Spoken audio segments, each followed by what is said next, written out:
Hi everyone, I'm Christy. I'm the Training Manager at ACFA. Hi, I'm Glenn. I'm the RTO team leader and trainer from ACFA. We're here today to answer some frequently asked questions that we've received here at the office and out on the road with our trainers. So firstly, I'll just go over who we are. So Australian Cabinet and Furniture Association, we'll cut that short, also known as ACFA. We are an industry association supporting our members in cabinet making and furniture. And also we're a registered training organisation delivering predominantly apprenticeship training in cabinet making. Let's go through the actual training process for a student.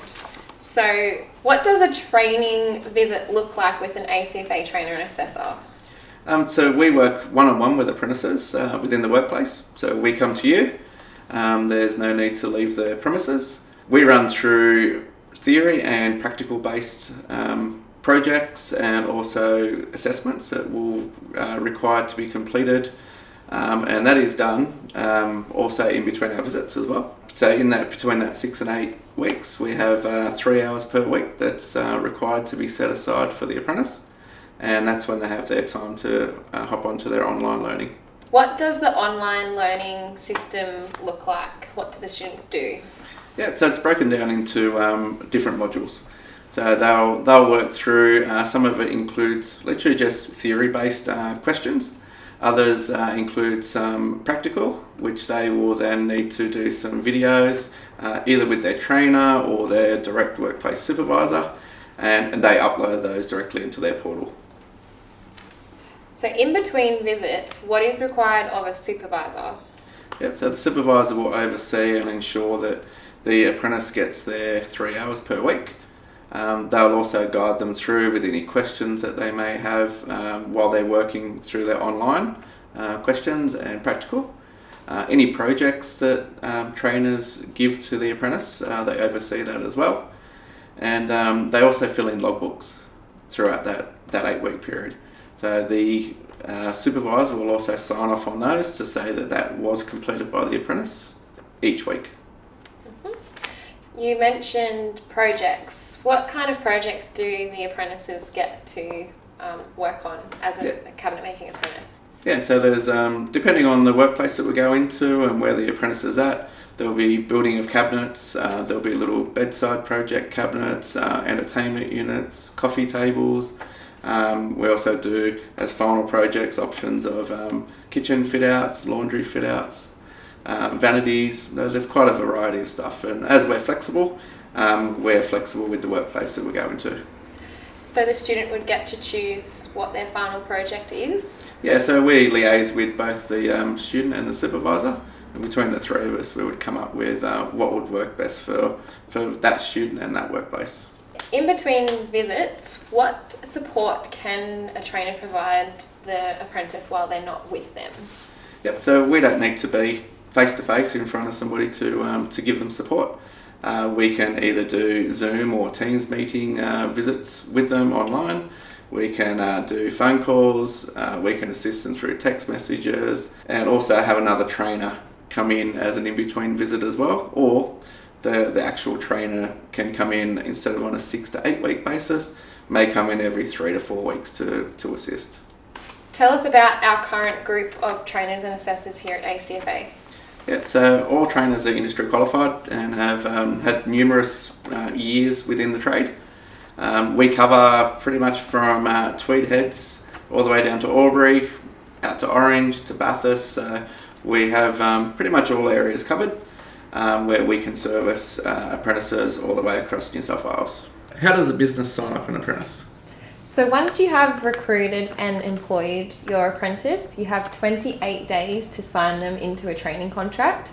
So what that means is you would contact your local apprenticeship network provider, also known as an ANP or an ASIN.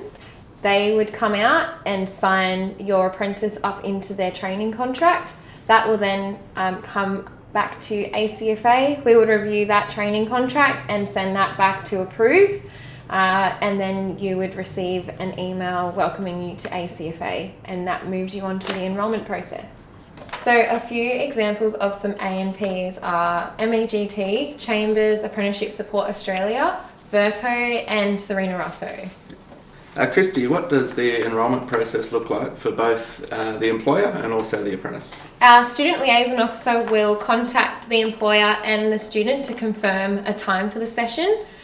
All our enrolment sessions are conducted online through Zoom or Microsoft Teams. They will organise all that through prior to the day.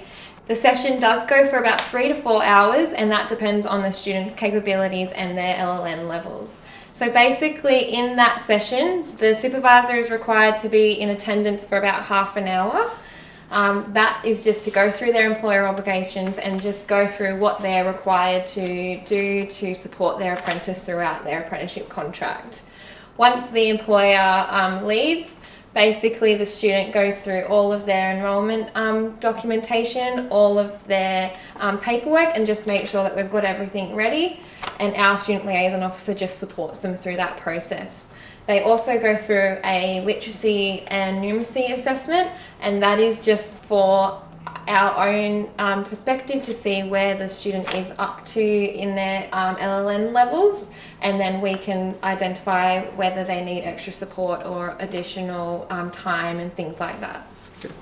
Christy, how much would it cost for both the employer and the apprentice for them to undertake their apprenticeship? Yep, so in New South Wales at the moment it is fee-free training through the New South Wales Government and Smart and Skilled funding. In Victoria and ACT and Brisbane, Queensland, we offer a fee-for-service option. So Glenn, how often does a trainer come to visit the apprentice in their workplace? So generally it would be every 6 to 8 weeks. It would be pre-booked in from the trainer so that both the workplace and the apprentice knows a date prior. Mm-hmm. If an apprentice does need additional support, we can come a little bit more often. It may be on a 3 to 4 week basis. So how much time does an apprentice need to allocate for their training? We ask that they are released for a minimum 3 hours from their work duties on a weekly basis, and that would be enough time for them to complete all studies that we give them. And can the employer or supervisor choose that time allocation? Yeah, so it's all flexible.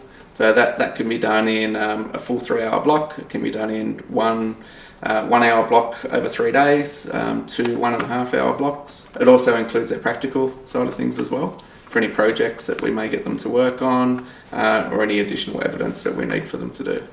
So what does workplace training entail for a supervisor?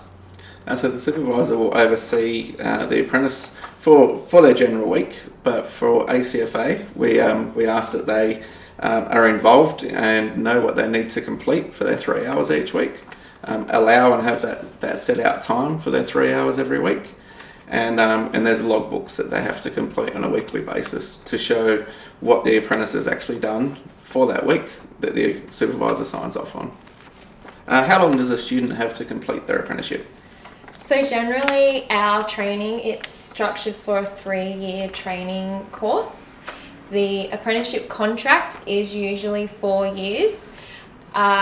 In that instance, there are cases that it may be reduced if they had credit transfers or if they've had extra workplace training prior to coming to us. But generally 3 years training and a 4-year training contract. Okay. The employer does then have the option to complete them early. It's competency-based training.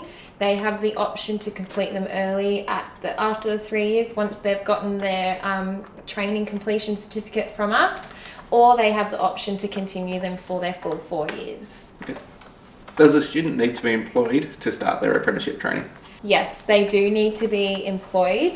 They would need to be in a formal apprenticeship contract, so they would have had to be signed up by an apprenticeship network provider and then approved by State Training Services New South Wales or the relevant state authority.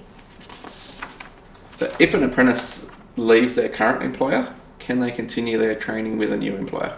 Yes, definitely. They can change employers, so they would just withdraw with their current previous employer, and then they can commence with their new employer. If they have credit transfers, they would be applied.